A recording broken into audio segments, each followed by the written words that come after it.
책을 어떻게 우리가 사용해야 되는지에 대해서 먼저 좀 말씀을 드리고요.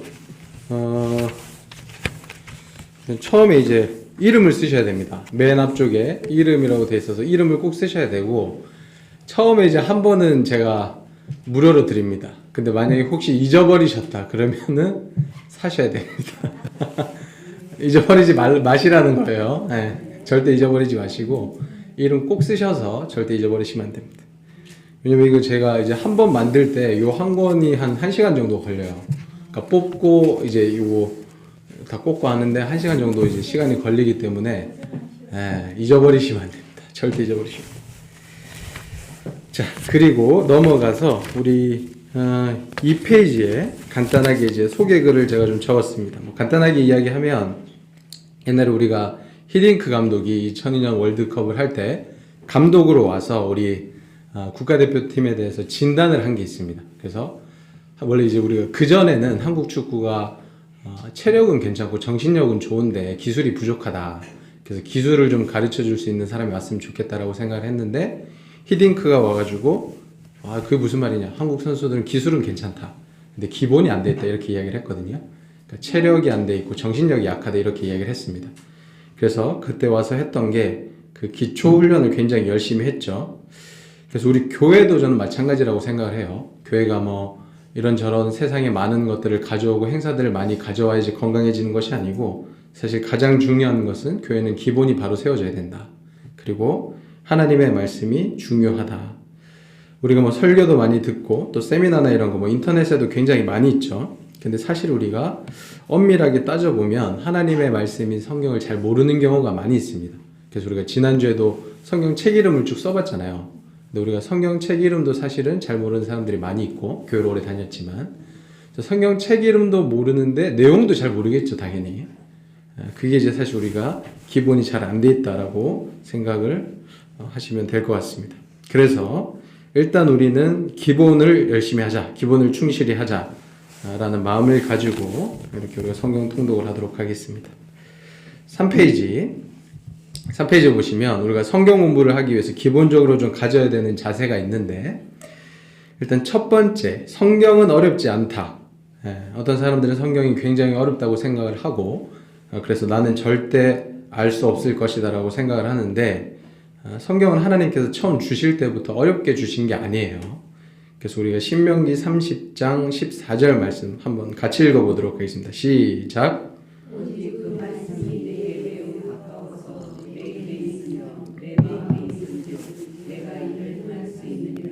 아멘. 그래서 하나님의 말씀이 매우 가까이 있고 내 입에 있고 내 마음에 있다. 그래서 네가 얼마든지 일을 행할 수 있다라고 이야기를 하시는 거죠. 2번, 성경을 배우고 가르치며 실천하는 것은 예수님께서 모든 그리스도인들에게 주신 명령입니다. 자, 마태복음 28장 19절 20절 시작.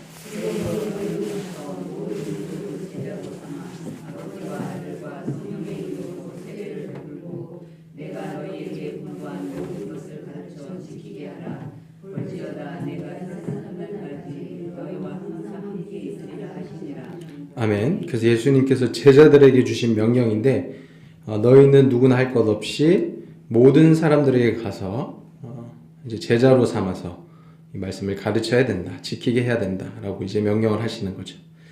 3번입니다. 성경을 통해서만 하나님을 알고 경외할 수 있다. 자, 신명기 31장 13절 말씀 시작.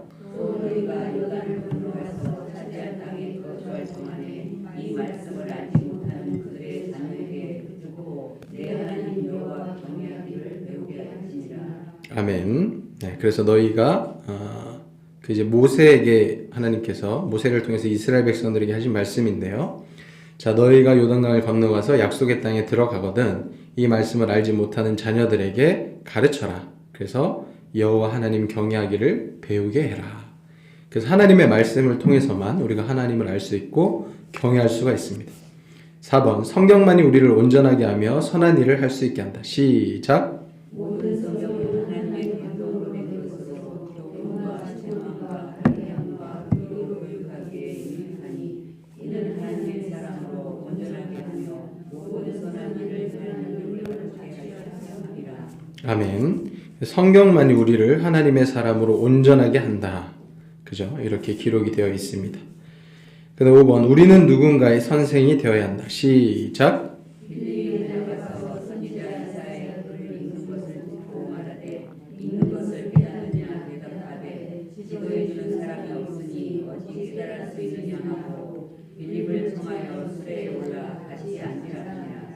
아멘. 사도행전에 보시면 하나님께서 이제 빌립에게 이제 그 수레를 타고 가고 있는 에디오피아 내시를 만나라고 하십니다. 그래서 그 사람에게 성경 말씀을 가르쳐 줘라. 그래서 이해할 수 있도록 도와줘라. 그렇게 이야기를 하는 거죠. 그래서 먼저 하나님의 말씀을 알게 된 우리는 누군가의 선생이 되어서 가르쳐 줘야 한다라는 것이고요. 6번 결국은 성경 말씀이다. 시작.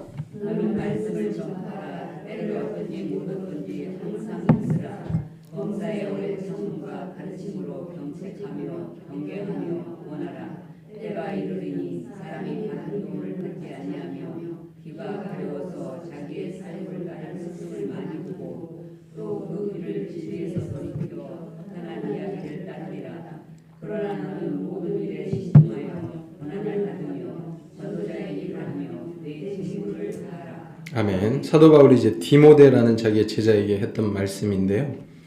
너는 말씀을 전파하라. 그 사람들이 비록 네 이야기를 듣지 않을지라도 자기의 욕심을 따를지라도 너는 다른 거 하지 말고 하나님의 말씀으로 가르치고 경책하고 경계하고 권해야 된다.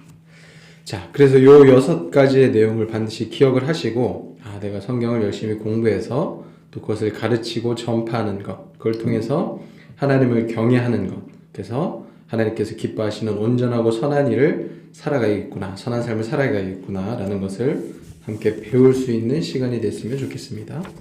자, 4페이지, 5페이지 가시면요, 이게 저희 이제 성경 읽기 진도거든요. 그래서 총 이제 86시간입니다. 그래서 하루에 1시간씩 성경을 읽게 되면 이제 86시간 만에 저희가 성경을 다 읽을 수 있고요. 이거는 지난주에 제가 말씀드렸던 대로 이제 카톡이 되시는 분들 우리가 같이 카톡방을 만들어서 제가 매일 그 링크를 보내드릴 거예요. 그러면은 이제 유튜브를 통해서 그냥 들으시면은 그 파일이 이제 나오거든요. 제가 이따가 저희가 한번 해보도록 하겠습니다. 그래서 하루에 제가 하나씩 올려드리면은 그거를 이렇게 들으면서 성경을 보시면 86일 만에 15주 이제 이틀째 만에 이렇게 저희가 성경을 다 읽을 수가 있고요.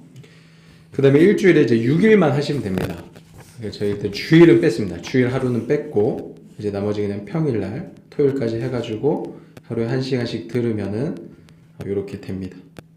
그래서 오늘부터 시작을 하면은 이제 다음 주 그러니까 주일 빼고 목, 금, 토, 월, 화, 수 이렇게 되면 이제 일주일이 되겠죠. 그래서 다음 주는 출애굽기 26장까지 이렇게 읽으시면 됩니다. 자, 넘어가 보도록 하겠습니다.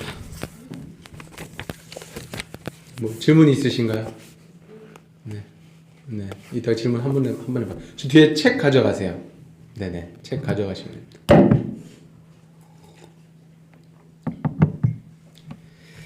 네, 오늘 일단 간략하게 오리엔테이션을 하고 그 다음에 이제 진도를 좀 나갈 텐데요.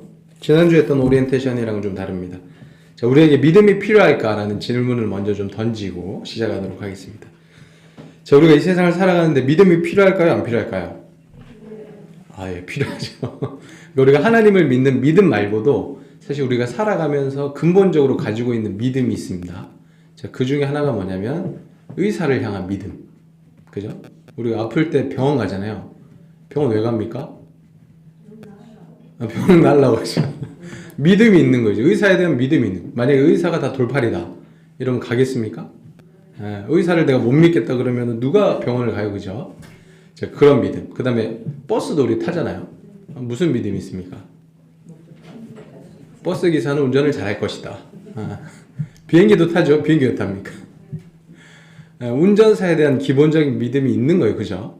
사실 우리가 생각을 안 해서 그렇지 우리가 이 세상을 살아갈 때 기본적으로 믿고 있는 것들이 있어요. 근데 만약에 우리에게 그런 믿음이 없고 모든 것을 다 의심한다 그러면은 사실 이 세상을 살아갈 수가 없습니다. 그죠? 그러면 뭐 버스도 못 타고 뭐 비행기도 못 타고 아무것도 할 수가 없는 거예요. 병원도 못 가고. 자, 그런 것처럼 우리 삶에 믿음이라는 것은 사실은 이제 기본적으로 깔려 있는 건데 그런 믿음뿐만이 아니고요. 사실 우리가 근본적인 좀 믿음, 우리의 삶에 대한 근본적인 믿음이 하나가 이제 필요한데 그게 하나님을 향한 믿음인 것이죠. 자, 우리 8페이지. 자, 그렇다면 우리가 여러 가지 많은 믿음들이 있는데 우리가 진짜 우리의 삶 가운데서 반드시 믿어야 할 정말 필수적인 것 하나가 무엇이냐면 하나님을 향한 믿음인데 그 하나님을 향한 믿음은 사실은 성경을 믿어야지 하나님을 향한 믿음이 자랄 수가 있는 거예요. 그래서 성경은 과연 믿을 만한가? 자, 요거부터 우리가 한번 짧게 좀 살펴보도록 하겠습니다. 자, 객관적인 증거를 우리가 좀 살펴보는 거예요. 우리가 뭐 교회를 다니는 사람들의 어떤 주관적인 의견 말고도 객관적인 사실들을 통해서 성경은 믿을 만한 책이다라는 것들을 한번 이야기해 보겠습니다. 자, 일단 성경이 고대 문서거든요. 그죠? 굉장히 오래된 문서입니다. 그래서 원래 옛날에는 우리 지금처럼 이런 형태가 아니고요. 사람들이 전부 다 이제 이 글을 옮겼었어요. 왜냐면 인쇄술이 이제 제대로 발달이 안 돼 있었으니까. 그래서 옛날에 고대 문서들이 정말 이 문서가 가치가 있다, 가치가 없다라는 것을 따지기 위해서는 그 문서의 사본이 얼마나 있는지를 이제 보면 돼요. 그래서 사람들이 이제 만약에 이 책이 정말 가치가 있다 그러면 어떻게 했을까요? 많이 옮겼었겠죠, 그죠? 그러면 그만큼 사본의 숫자가 많아지는 거예요. 그러니까 사본의 숫자가 많을수록 사실은 그 고대 문서가 굉장히 사람들에게 이제 좋은 책이라고 이제 평가를 받았다라는 거죠. 자, 여기 뭐 답이 나와 있지만 고대 사본의 개수를 따졌을 때 독보적인 1위가 뭘까요? 네, 신약 성경 같은 경우에는 24,000개가 있어요, 사본이. 그리고 이게 이제 1위고요. 2위가 일리아드라는 책입니다. 그 호머라는 사람이 쓴 일리아드라는 책이 있는데 이게 2위인데 몇 개죠? 650개밖에 안 돼요. 그 차이가 엄청나죠. 그러니까 1위랑 2위가 이만큼이나 차이가 나요. 그러니까 사람들이 굉장히 이 신약 성경, 그러니까 성경에 대한 어떤 믿음과 그다음에 가치를 이제 알고 있었기 때문에 이렇게 많이 사본으로 남겼다라고 볼 수가 있습니다. 그리고 이 그림이 좀 작아서 잘 안 보이실 수도 있는데, 자, 이 세상에서 가장 많이 팔린 책이 뭘까요? 성경책. 얼마나 팔렸을까요? 네, 50억 부 이상이 팔렸습니다. 그죠? 그 다음에 뭐 2위가 뭐 해리포터 시리즈, 돈키호테 뭐 이런 건데, 이런 것도 많이 팔리긴 많이 팔렸어요. 한 5억 부 정도가 팔렸다고 합니다. 전 세계적으로. 자, 근데 역시 1위랑 2위랑 10배 이상의 차이가 나죠. 그래서 성경은 지금까지도 굉장히 많이 팔린 책이고 또 앞으로도 많이 팔릴 책이다. 그래서 지금까지 판매된 성경을 모두 모아서 길이를 재면은 지구 둘레에 28.5배 이상, 달까지 왕복을 1.5회나 할 수 있다고 이야기를 합니다. 그리고 이 성경을 전체로 이제 번역한 언어가 있는데 그게 636개나 됩니다. 그러니까 636개국 언어로 성경 전체가 이미 번역이 됐고요.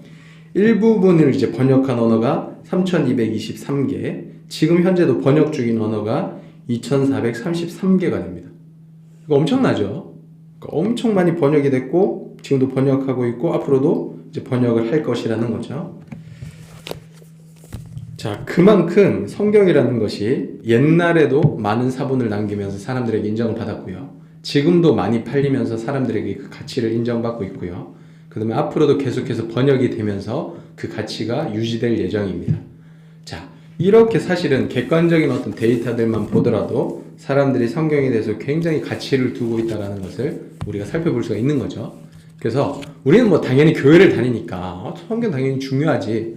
성경 당연히 진리가 담겨있는 책이니까 당연히 얼마나 소중한 거냐라고 이야기할 수 있지만 교회를 안 다니는 사람들은 뭐 전혀 그렇게 생각하지 않잖아요. 그럴 때는 이제 이런 이야기를 해주는 거죠.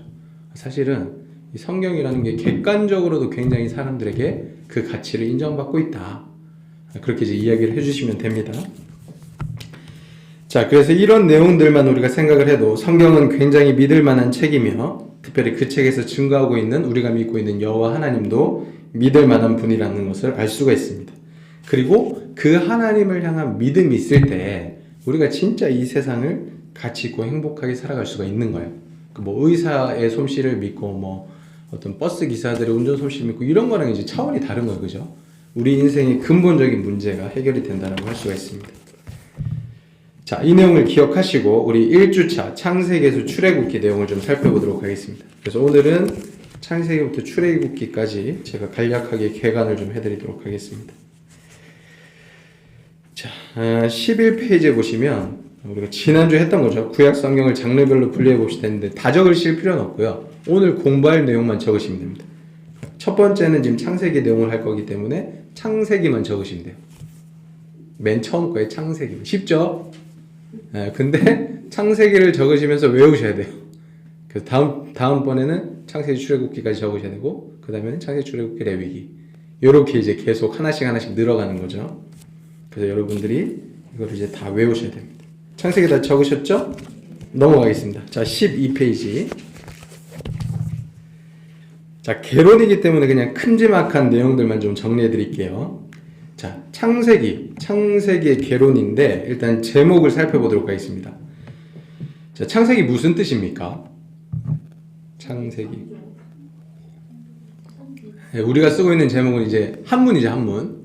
그래서 이제 창세기는 세상을 창조한 기록이다 라고 할 수가 있습니다.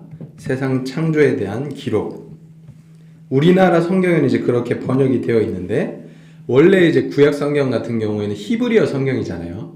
근데 그 히브리어 성경에는 제목이 뭐라고 되어 있냐면 베레시트라고 되어 있습니다. 베레시트. 근데 요거는 또 뜻이 태초에라는 뜻이에요. 왜 히브리 성경에는 제목이 이렇게 되느냐? 자, 히브리인들은 일단 기본적으로 어떤 책을 가지고 그 책의 제목을 이제 삼을 때, 제목을 붙일 때 제일 처음 나오는 단어를 쓰는 경우가 많이 있었습니다. 그래서 창세기 이제 히브리어 성경의 창세기 제일 먼저 나오는 말, 그 단어가 베레시트거든요. 우리도 태초에 하나님이 천지를 창조하시니라고 돼 있죠. 그래서 그 태초에를 그냥 그대로 제목으로 삼은 거예요. 그래서 히브리어 성경은 제목이 태초에라고 돼 있고요. 근데 요거를 이제 BC 3세기 경에 이 히브리어 성경을 헬라어 성경으로 번역한 성경이 있습니다. 그러니까 그 당시에는 우리가 지금 영어를 쓰는 것처럼 사람들이 이제 헬라어를 많이 썼거든요. 그리스 말을. 그래가지고 이 히브리어 성경을 이제 헬라어로 번역을 했는데 그게 70인역이라는 성경입니다. 근데 여기서 제목을 이제 조금 바꿨어요. 태초에 말고 게네세오스라는 이 단어에서 유래를 해서 게네시스라고 이름을 붙였습니다. 근데 이게 뜻이 뭐냐면 기원, 창조 뭐 이런 뜻을 가지고 있어요. 네, 그래서 그 헬라어로 게네시스라고 이제 제목을 삼았고요. 그거를 영어 성경에서 어떻게 번역을 했을까요? 제네시스로 된 거예요. 그죠? 거의 그대로 갖다 쓴 거죠. 그래서 제네시스가 됐고, 그게 우리 한글 성경에서는 창세기로 제목을 삼았습니다.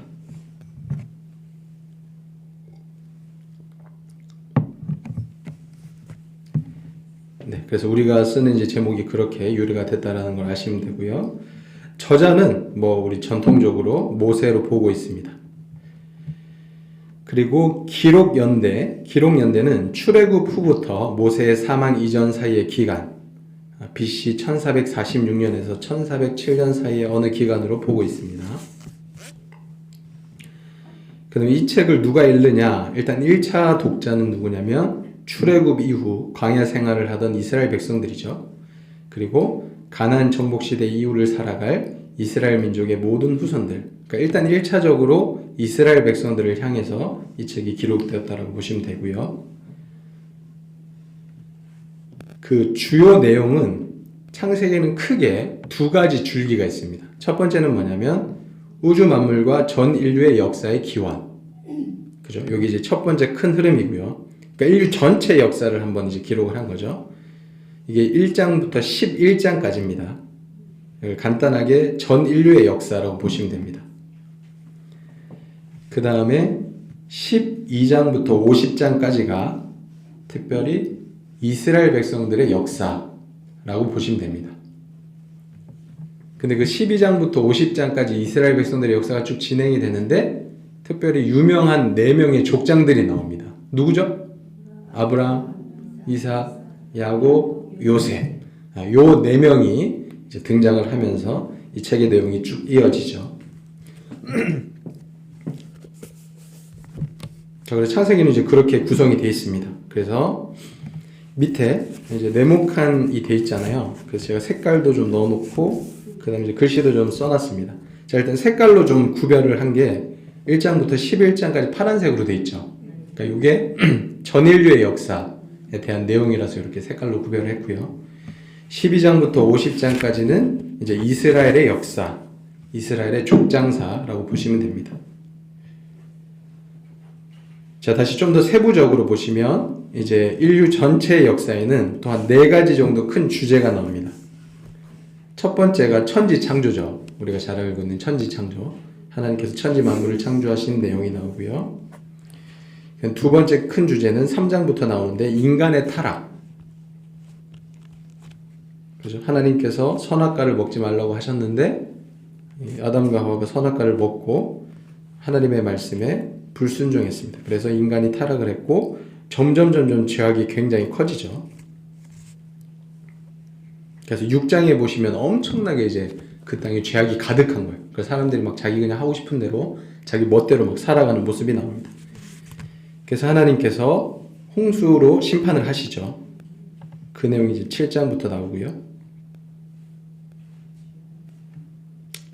자, 홍수 심판 다음에 40, 150 제가 적어놨는데 이게 뭐냐면 40일 동안 비가 내리고 150일 동안 물이 이 땅에 가득했더라. 그리고 그 이후부터 점점 이제 물이 마르면서 1년 만에 방주에서 나오게 됩니다. 그리고 하나님이 다시 이제 노아에게 약속을 하시죠. 내가 다시는 홍수로 이 땅을 멸하지 않겠다. 그러면서 무지개를 보여주십니다. 저렇게 홍수를 한번 심판을 하시고 다시 이제 노아의 후손들이 이렇게 흩어져 가지고 다시 이렇게 살아가게 되잖아요. 근데 그러다가 또 이 인간들이 교만해져서 자, 우리가 이름을 내고 우리가 탑을 쌓아 가지고 우리가 저 하늘까지 닿게 하자. 그렇게 해서 바벨탑을 쌓게 됩니다. 그게 이제 11장에 나오는 내용이죠. 그래서 하나님께서 이 바벨탑을 쌓고 있던 사람들에게 언어를 이제 다르게 만드셔 가지고 다 흩어버리시죠.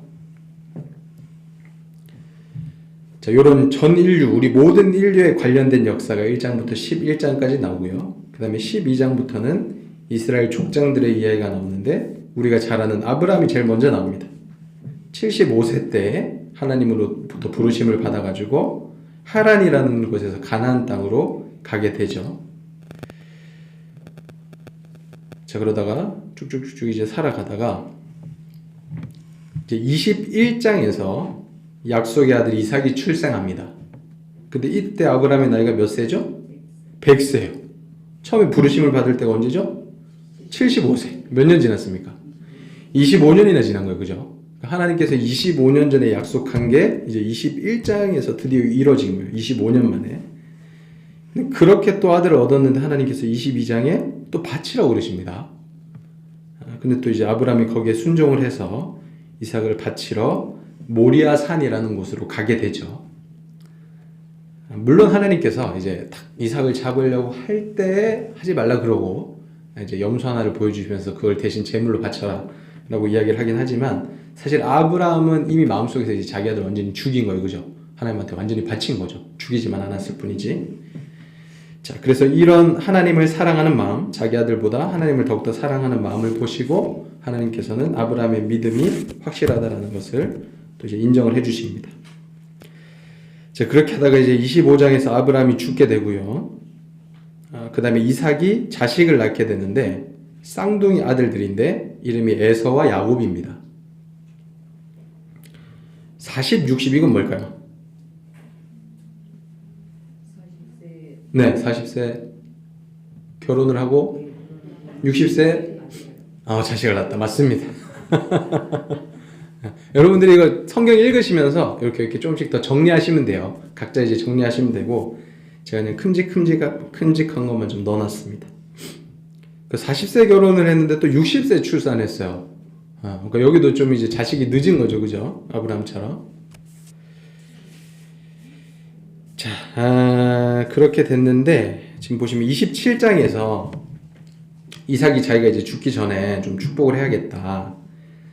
그래서 이제 야곱과 에서를 축복을 하려고 하는데 야곱이 형 에서의 축복을 가로채죠.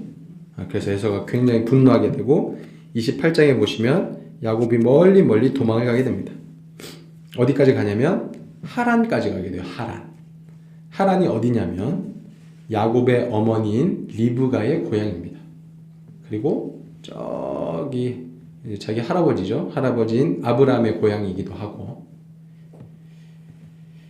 자, 그렇게 도피하는 중에 베델이라는 곳에서 이제 잠을 자게 되죠. 그리고 거기서 하나님께서 말씀하시는 그 음성을 듣고 하나님을 위한 제단을 쌓게 됩니다. 그게 이제 28장에 나오는 이야기고요. 자, 29장에 보시면 드디어 이제 하란에 도착을 해서 자기 외삼촌 라반의 집으로 가게 됩니다. 야곱이. 거기서 라반의 딸들과 결혼을 하게 되죠. 원래는 이제 그 라헬을 자기가 너무 사랑해가지고 라헬을 위해서 7년 동안 일을 했거든요. 또 외삼촌이 또 속였어요, 또.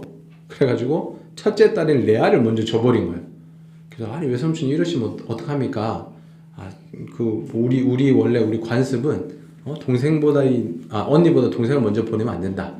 그러니까 동생인 라헬도 내가 줄 테니까 7일 동안 일단 레아랑 신혼을 보내고 그런 다음 내가 이제 다시 라헬을 줄 테니까 나를 위해서 7년 동안 더 봉사해 달라. 자, 이렇게 해가지고 울며 겨자 먹기 식으로 이제 14년 동안 아내들을 위해서 일을 하게 되죠. 근데 그러고 난 다음에도 6년 동안 더 일을 하게 돼요. 그래서 총 20년 동안 라반의 집에서 일을 하게 됩니다.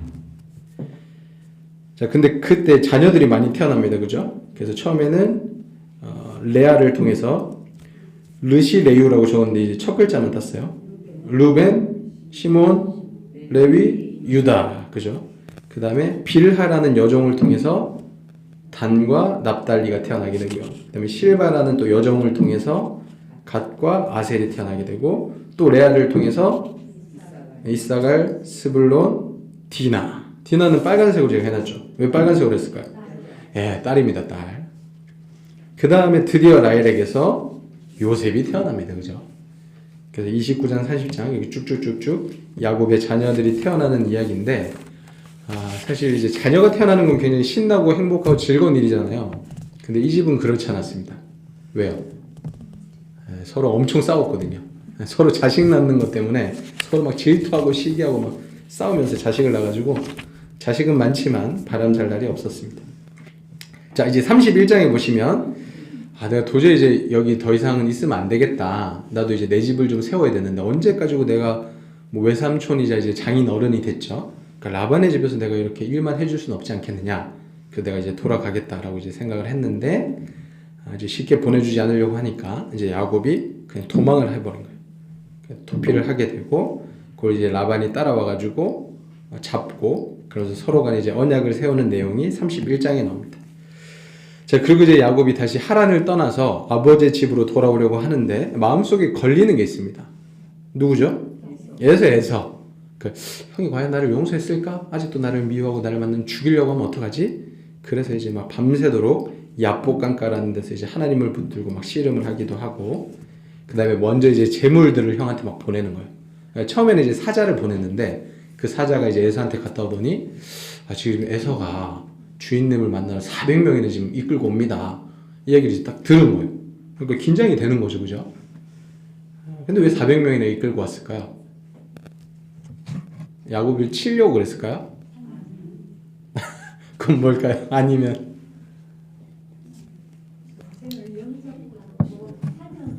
근데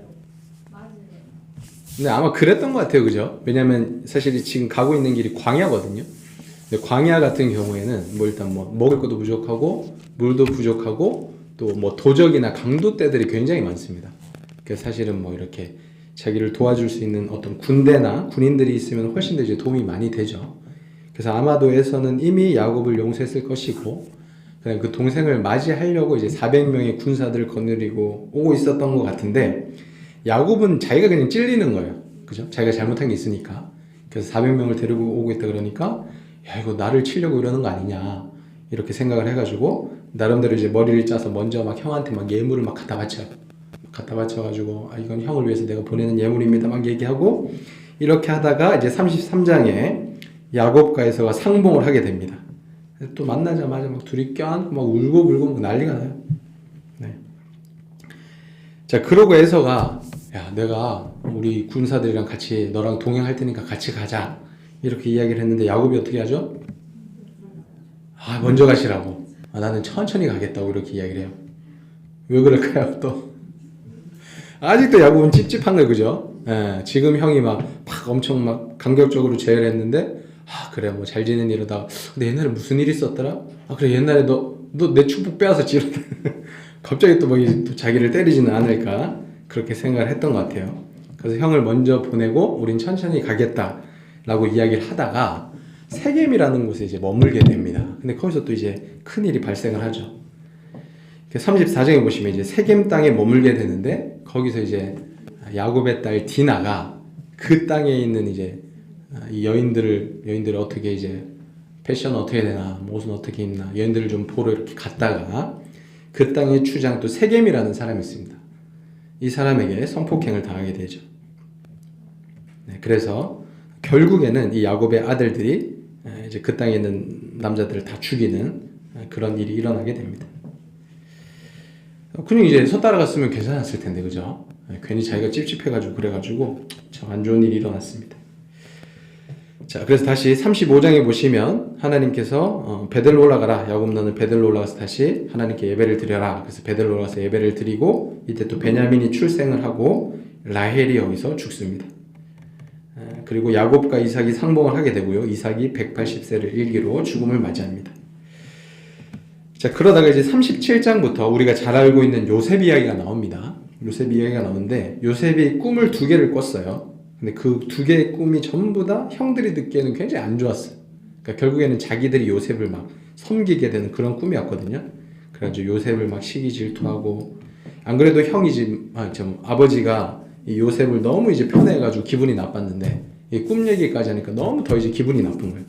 그래가지고 요셉을 팔아버립니다. 노예로. 그래서 이제 애굽 땅까지 가게 되죠.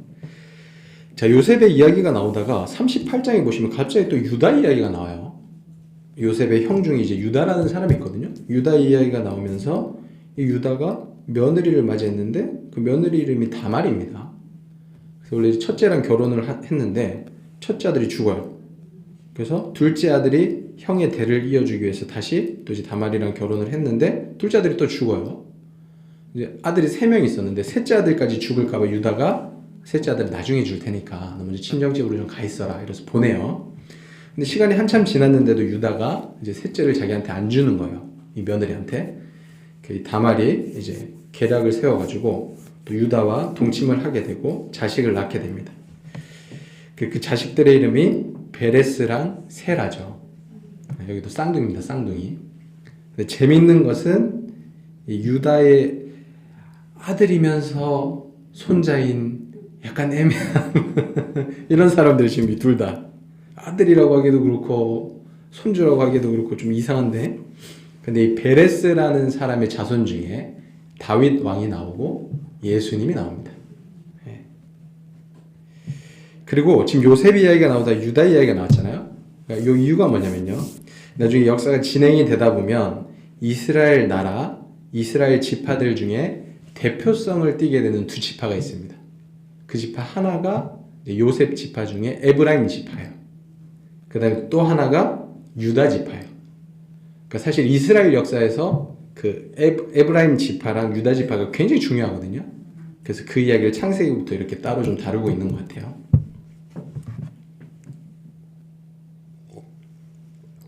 그래서 나중에 북이스라엘이랑 남유다로 나눠졌을 때 남유다는 말 그대로 유다 지파죠.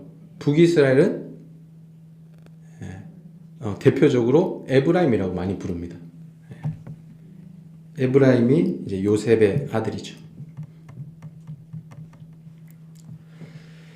자, 그렇게 되고 뭐 39장부터 우리가 좀 잘 알고 있는 내용이죠. 보디발의 아내가 이제 유혹을 했는데 요셉이 거기 넘어가지 않아가지고 이 보디발의 아내가 모함을 해서 감옥에 갇히게 됩니다.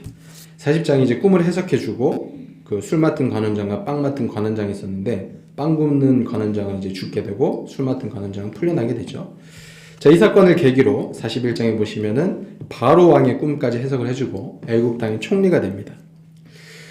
자, 근데 이제 그 바로 왕의 꿈이 뭐였냐면 7년 동안 풍년이 있을 것이고 7년 동안 흉년이 있을 것이다. 그래서 이제 요셉이 총리가 되었을 때 그것들에 대해서 잘 대비를 하는 바람에 이 7년 풍년 동안에는 양식을 많이 모았고 흉년 때는 그걸 이제 내다 판 거예요. 근데 그 기근이 애굽 땅에만 있었던 게 아니고 그 주변에 있던 나라들도 다 같이 기근이 있었거든요. 그래서 사람들이 자기들이 먹을 게 없으니까 돈을 가지고 와가지고 막 이제 그 양식들을 사는 거예요. 처음에 이제 돈을 가지고 와서 샀다가 돈이 떨어지니까 자기들 토지를 팔고 나중에는 자기들 자신까지도 못 팔아요. 그래 가지고 이때 요 사건을 계기로 해 가지고 애굽 왕 바로가 굉장히 부유해졌습니다. 이제 다 샀으니까 돈도 다 걷어들이고 토지도 다 걷어들이고 사람들까지 이제 다 이제 돈 이제 자기 소유로 삼게 된 거죠. 그래서 바로 왕이 굉장히 강력하게 되었습니다. 자, 이런 이야기가 쭉 나오고 그다음에 뭐 뒷이야기는 좀 잘하니까 좀 쭉쭉 넘어가도록 하겠습니다. 그래서 결국에는 이제 요셉이 형들이 이제 자기한테 양식을 사러 왔는데 요거를 보고 형들을 시험하는 내용이 있죠. 그래서 나중에 다음번에 올 때는 베냐민을 꼭 데리고 와라 라고 이야기를 하고 베냐민을 데리고 왔을 때도 베냐민의 그 양식 자루 속에 은잔을 넣고 형들이 어떻게 반응하나 이렇게 봤는데 형들이 이제 베냐민을 너무 사랑하는 거죠. 그래서 이제 요셉이 자기 힘을 밝히게 되고 결국 이제 야곱 아버지의 가족들 전부 다 데리고 오라고 이야기를 합니다. 그래서 이제 그 원래 가나안 땅에 나그네로 살고 있었던 야곱의 가족들이 이때 애굽 이집트 땅으로 전부 다 이민을 오게 되죠. 그리고 야곱이 147세로 이 애굽 땅에서 죽게 되고요. 50장이 요셉이 죽음을 맞이합니다. 요셉은 110세에 죽어요. 그래서 이렇게 요셉의 죽음을 끝으로 창세기는 끝이 나게 됩니다. 자, 이런 내용들이 이제 큰 주요한 내용들이고요. 우리 15페이지 잠깐 그 지도를 통해서도 좀 잠깐씩 좀 보도록 하겠습니다.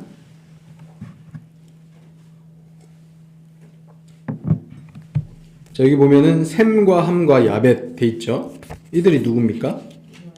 노아의 아들들이죠. 그래서 노아의 아들들이 이렇게 열방으로 흩어졌더라. 이건 뭐 대략적으로 이렇다라고 보시면 되고요. 그래서 함 자손들이 아프리카 쪽을 차지했고 야벳이 유럽 쪽으로 갔고 셈 족속이 이제 아시아, 중동 뭐 이런 쪽으로 갔다라고 보고 있습니다.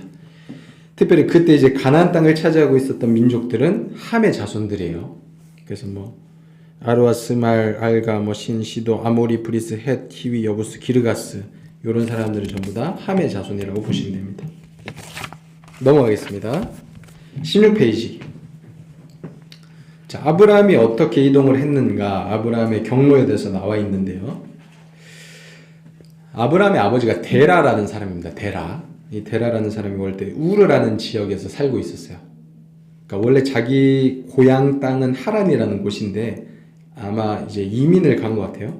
그래서 우르 보이십니까? 우르? 예, 우르 땅에서 살고 있다가 이 아브라함의 아버지 데라가 야, 우리 가나안 땅으로 이사 가자. 그렇게 해서 이제 가나안 땅으로 이사를 가는 도중에 하란에서 머물게 돼요. 근데 하란이 원래 이제 자기 고향 땅이거든요. 하란에서 머물다 보니까 이거 너무 좋은 거예요. 그래서 데라는 아예 여기서 머물게 되고요. 이 하란 땅에서 머물고 있을 때 하나님께서 이제 아브라함에게 나타나셔서 너는 너의 친척과 아버지와 고향 땅을 떠나가지고 내가 너에게 명령한 가나안 땅으로 가라. 그렇게 해서 아브라함이 가나안 땅으로 오게 됩니다. 이런 이동 경로가 있고요. 그 다음에 17페이지. 자, 그렇게 아브라함이 와가지고요. 가나안 땅에 들어와서 가나안 땅에서 살다가 기근 때문에 이집트로 갔다가 또 다시 돌아와가지고 자기 조카 롯과 같이 처음에는 좀 살다가 둘이 소유가 너무 많아져가지고 서로 나눠지는 그런 내용도 나옵니다.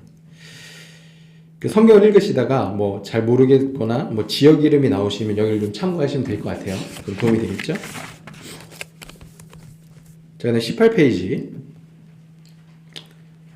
야곱이 아까 형 에서가 죽이려고 하니까 어디 갔다 그랬죠? 어디로 도망갔다 그랬죠? 하란이죠, 하란. 그래서 여기 보시면 저기 위에 하란이 있습니다. 그죠? 여기 하란이 아까 아브라함이 살고 있다가 떠나온 땅이거든요. 여기 하란에 가서 결혼을 하게 되고 대가족을 이루고 다시 20년 만에 아버지가 계신 땅으로 돌아오게 되죠. 자, 그런 내용이 여기 지도를 참고하시면 나오고요. 그 다음에 19페이지 보시면 요건 이제 요셉과 관련된 지도입니다. 자, 요셉이 원래 이제 요셉의 가족들, 야곱의 가족들이 헤브론이라는 곳을 중점적으로 살고 있었는데 이제 형들이 그 양을 치러 도단이라는 곳에 가게 돼요. 그래서 아버지 야곱이 요셉한테 너 가가지고 형들 잘 치고 있는지 좀 보고 와. 그래서 요셉이 거기 갔다가 도단까지 갔다가 여기서 형들한테 이제 잡히게 되고 팔리게 되죠. 그래서 여기 밑에 있는 이집트, 애굽까지 오게 됩니다. 그리고 나중에 야곱의 가족들도 이 가나안 땅을 떠나가지고 전부 다 애굽 땅에 들어오게 되죠. 이렇게 이제 지도를 참고하시면 되겠습니다. 자, 20페이지 보시면요. 창세기의 중요한 주제들을 좀 정리를 했는데 간단하게 한번 좀 말씀드릴게요. 창세기에는 절대자이신 하나님에 대한 이야기가 나옵니다. 모든 것을 창조하신 절대적인 자존하시는 하나님에 대한 내용이 나오고요. 그 하나님이 천지 만물을 창조하셨다. 완전한 상태로 천지 만물을 창조하셨다는 내용이 나오고 인간도 창조하셨는데 그 인간은 굉장히 존엄한 존재, 하나님의 형상대로 만드신 존재로 만들었다. 그리고 하나님께서는 그 인간과 언약을 맺으셨다. 약속을 하셨다. 라는 내용이 나오죠. 근데 하나님께서 그렇게 막 아름답게 만드시고 완벽하게 만드신 이 세상이 지금 왜 이렇게 불완전한가? 왜냐하면 5번에 나와 있는 것처럼 우리 인간이 타락했기 때문이다. 그죠? 하나님의 말씀에 불순종해서 땅도 저주를 받게 되고 우리 인간들도 하나님의 형상을 잃어버렸기 때문에 이런 불완전한 세상 속에서 우리가 살아가게 되고요. 그러면서 이제 역사가 진행이 되는데 그 역사 가운데 하나님께서 가만히 계시는 것이 아니라 어떻게 하신다? 네, 우리를 구원하시기 위해서 끊임없이 우리에게 구원의 손길을 베푸신다라는 것입니다. 그래서 우리 인간의 역사는 뭐 예수님을 믿지 않는 사람들은 그냥 역사고 뭐 강자의 역사라고 이야기를 하지만 사실 신앙의 눈으로 바라보게 되면 구원의 역사예요. 그러니까 하나님께서는 끊임없이 우리 인간들을 구원하기 위해서 힘쓰시는, 노력하시는, 그렇게 애쓰시고 계시는 구속사, 그것이 바로 우리 인간의 역사라고 할 수가 있습니다. 자, 그러면 그 역사의 시대를 살아가는 우리에게 뭐가 필요한가? 10번입니다. 10번. 자, 우리에겐 절대 신앙이 필요한 거예요. 절대적인 하나님을 향한 믿음. 그래서 우리가 그 족장들의 이야기도 살펴봤지만 그 사람들이 절대 완벽한 사람들이 아니었습니다. 아브라함도 실수를 했을까요? 안 했을까요? 했죠. 무슨 실수했습니까? 자기 이제 아내를 막 누이라고 하기도 하고 또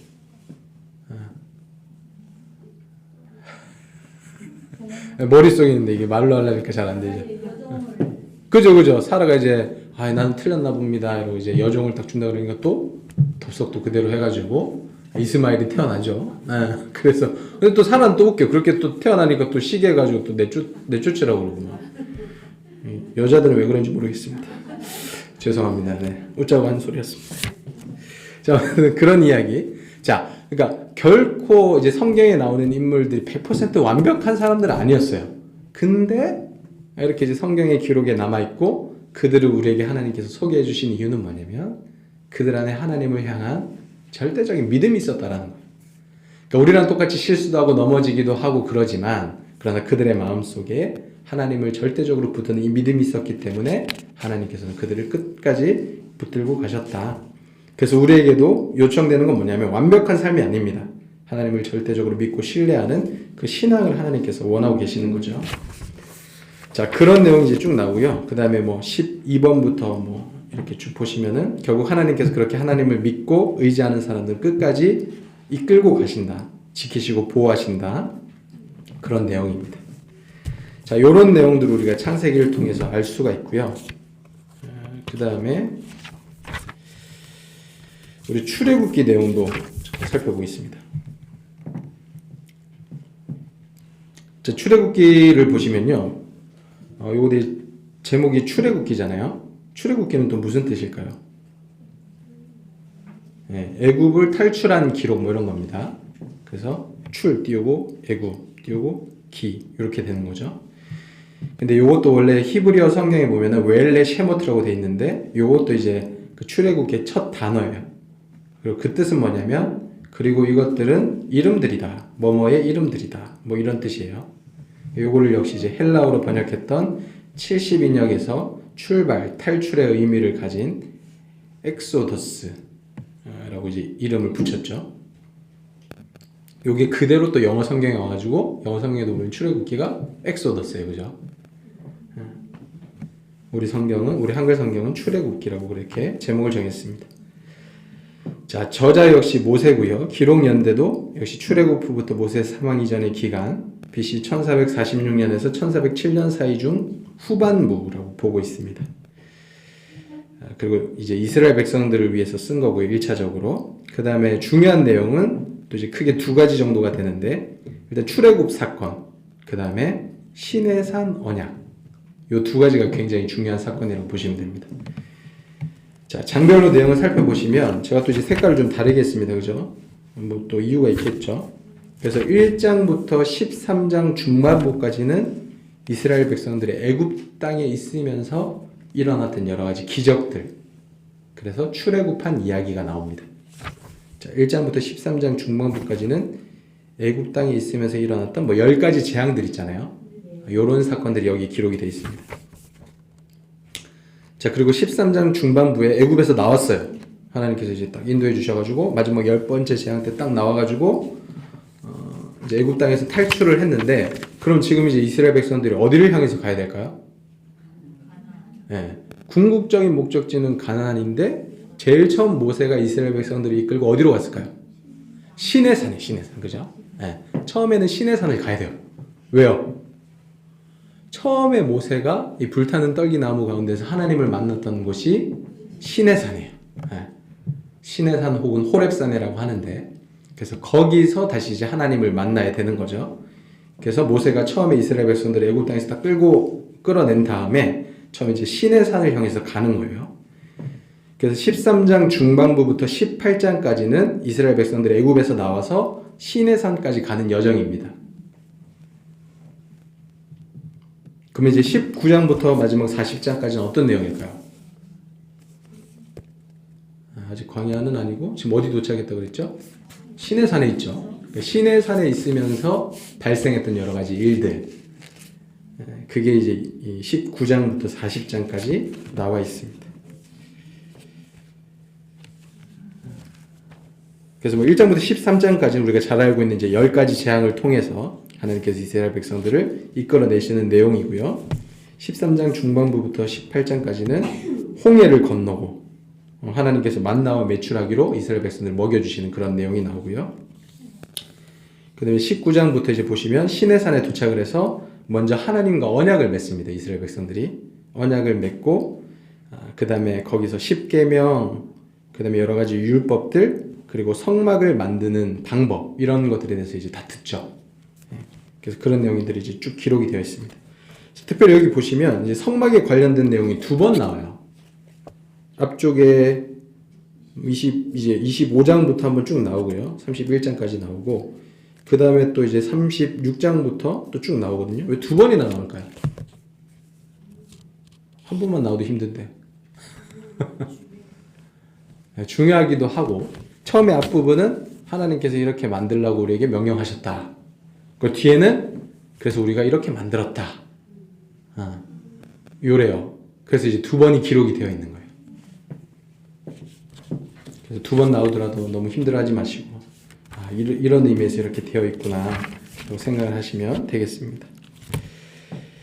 자, 26페이지에 보시면 애굽의 여러 이방신들, 애굽이 섬겼던 엄청 많은 이방신들이 이렇게 많다 참고하시면 되고요.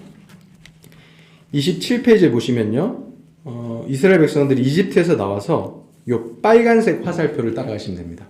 그래서 애굽 땅에서 나와가지고 여기 맨 밑에 글씨가 작아서 잘 안 보일 수 있는데 에벨 무사라고 되어 있습니다. 보이시나요 혹시? 에벨 무사라고 되어 있는 여기가 시내산으로 추정되는 곳입니다. 그래서 이스라엘 백성들이 여기까지 왔다는 거죠. 뒷페이지 보시면, 자, 이집트에 뭐가 있습니까? 엄청난 크기의 피라미드가 있습니다. 돌 하나가 엄청나죠. 그래서 이런 게 이집트에 있고, 이런 건축을 하기 위해서 이스라엘 백성들이 엄청나게 고되게 이제 그 땅에서 핍박을 받았다, 이렇게 생각을 하시면 됩니다. 자, 29페이지에 보시면요, 그 당시에 이제 벽돌을 이런 식으로 만들었다는 거예요. 진흙과 지프로 이렇게 벽돌을 만들어 가지고 이걸 이제 건축 재료로 사용했다라는 것이고, 이스라엘 백성들이 이제 진을 치고 이동하고 광야에서 살아갈 때 요런 장막에서 살았다는 겁니다. 밑에 보시면 텐트 같은 게 있죠. 넘어가겠습니다. 30페이지.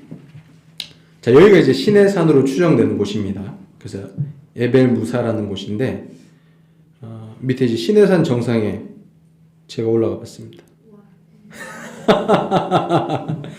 예, 예전에 이제 한번 성지 답사할 기회가 있어가지고 올라갔는데 기념사진 이렇게 찍었습니다. 여기 보면 시내산이 뭐가 있습니까? 무슨 산입니까? 돌산이죠, 그죠? 예, 돌밖에 없어요, 돌. 그래서 하나님이 두 돌판을 주신 게 아닌가. 예, 돌밖에 없으니까, 그죠? 자, 그 다음에 성막에 대해서 나오죠. 31페이지 성막. 요런 모습을 하고 있습니다. 요렇게 생겼고요. 여기 밖에 뜰 있는데 보면은 네모진 게 이제 그 재물을 태우는 번제단입니다. 그리고 동그랗게 생긴 거 있죠? 요건 뭘까요? 화로는 아니고, 요거는 물두멍이라고 하는 곳이죠. 그래서 물을 담아놓고 제사장들 손과 발을 씻는 그런 곳입니다. 자, 그 다음에 여기 이제 그 위에 이제 천 같은 게 덮여 있는 게 이게 성막인데, 여기 안에 들어가 보시면은 32페이지. 예, 또 성막 안에 보면은 그 두 개 공간이 있어요. 그래서 여기 보면 이제 영어로 써져 있는데 맨 오른쪽에 있는 게 언약궤라고 하는 것입니다. 그래서 언약궤라는 게 지성소에 있고요. 그리고 거기 앞에 휘장이라는 이제 커튼 같은 걸 하나 치고 그 밖에 보면은 또 이제 오른쪽에서 두 번째 있는 게 분향단이라고 향을 태우는 곳입니다. 그리고 밑에 보면 이제 동그란 떡 같은 게 있죠. 이렇게 떡을 진설해 놓는 진설병상과 진설병들이 있고요. 그 다음에 맨 왼쪽 중간에 보시면은 금초대가 있죠. 그래서 요렇게 성막 안에는 요런 성물들이 있다 라고 보시면 됩니다. 33페이지. 이렇게 이제 성소의 휘장이 있고 그 성소의 휘장 안쪽에 지성소가 이렇게 있었다. 그 안에는 언약궤가 있다. 34페이지입니다. 대제사장이 입었던 옷이 있습니다. 요런 옷을 입었습니다. 굉장히 화려하죠. 그 다음에 35페이지에 보시면 요렇게 이제 제물을 바치면서 제사를 드렸다 라는 것이죠. 그 다음에 이제 36페이지에 보시면은 유대인들이 지켰던 절기들이 있습니다. 대표적인 이제 세 개의 절기가 있는데 혹시 뭔지 기억이 나시나요? 6월절, 그죠? 6월절 굉장히 중요하고, 예, 그 다음에 맥주절 혹은 칠칠절, 그 다음에 초막절 혹은 뭐 장막절 혹은 수장절, 이렇게 해서 이제 크게 세 가지 절기가 있습니다. 여기 이제 중간중간에 성경을 읽다 보면 나오는데요. 나올 때마다 이제 이 그림을 참고하시면 되겠습니다. 자, 우리 출애굽기의 중요한 주제에 대해서 간단하게 살펴보면, 자, 출애굽기에 보시면 결국 하나님께서 선택하신 백성들을 하나님께서 지켜주셔서 백성들이 번성하더라. 그리고 하나님께서 그들을 기억하시고 인도하시더라. 특별히 하나님께서는 자신이 사용할 종을 준비시키시고 훈련시키시더라. 그게 이제 모세의 이야기죠. 그리고 하나님께서는 이 불의한 세상, 압제를 당하고 있는 이 이스라엘 백성들을 가만히 두지 않으시고 그들을 위해서 싸우시고 승리하시고 그들을 구원하시더라. 자, 이런 내용이 출애굽기에 나와 있고요. 또 넘어가겠습니다. 자, 그런데 인간들은 어떻다? 완고하고 불평불만 많이 하고 얼마나 이제 편협한 시각으로, 근시안적인 시각으로 모든 사태를 보는지, 바로왕을 보면 고집이 그렇게 세고 이스라엘 백성들을 보면 그렇게 불평을 많이 하죠. 자, 그런 내용들이 역시 출애굽기에 나와 있습니다. 쭉 넘어가면 이제 39페이지 또 보시면요. 자, 그러나 광야에 이렇게 나왔을 때 그렇게 막 불평불만하고 그렇게 하지만 결국 하나님께서 그들과 동행하시고 인도하시고 그들의 먹을 것들을 공급해 주시고, 특별히 하나님께서 이스라엘 백성들을 하나님의 백성으로 삼으셔서 율법을 주시더라. 그죠? 자, 하나님께서 이스라엘 백성들을 구원하신 게 먼저일까요? 아니면 율법을 주신 게 먼저일까요? 구원이 먼저죠, 그죠? 네, 하나님께서 먼저 애굽 땅에서 이스라엘 백성들을 구원하시고 그 다음에 율법을 주셨습니다. 그럼 율법을 주신 이유는 뭘까요? 열심히 지키라고. 네. 자, 보세요. 그러니까 구약 시대 때부터도 율법을 너희가 열심히 지키면 내가 애굽 땅에서 구원해 줄게. 하나님께 그렇게 하시지 않았어요. 그러니까 먼저 아브라함과의 약속을 기억하시고 이스라엘 백성들을 애굽 땅에서 구원을 하신 거예요, 그죠?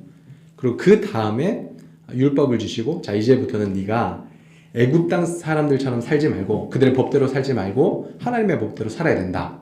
그러면서 이제 율법을 주셨잖아요. 그러니까 먼저 은혜를 베푸시고 그 다음에 율법을 주신 거예요.